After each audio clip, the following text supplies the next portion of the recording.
Do you think Yuki's the natural heir to the Checo seat at Rebel?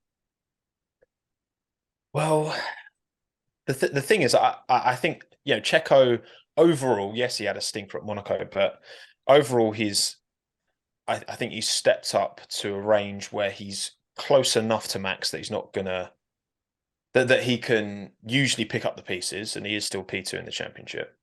But he's not so close that he's really gonna take loads of points off of Max and derail a championship, a driver's title bid. Because we've got a hope that Aston Martin, Mercedes, maybe Ferrari will be much closer next year.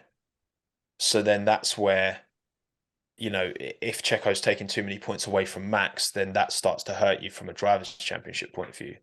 Now, obviously, it depends what Red Bull want. Do they want are they at risk of losing Yuki? Like, if he continues on this, he's having a really strong season so far. Um, what do they lose from putting Yuki into that Red Bull seat?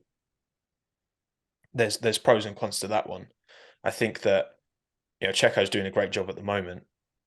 It's a difficult decision. I mean, Checo lost his seat like very unfairly when Vettel took his place after Checo had been like driver of the year in 2020, and Vettel had a bit of a stinker, but that's the way it goes sometimes. It's the politics of Formula One. So yeah, it'll be interesting to see with Yuki. I do think he's still super young. He's like 23.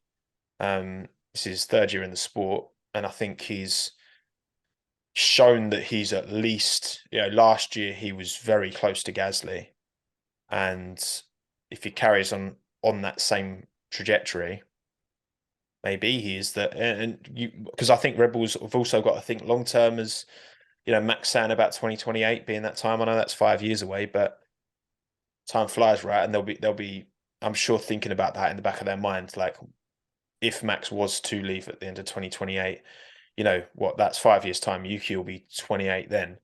Um, that sounds like pretty prime years to me. So yeah, maybe bringing him in alongside Max, in a maybe not next year, maybe the year after that, and then giving him a few years alongside Max to get good, and then he takes on when Max leaves. Maybe.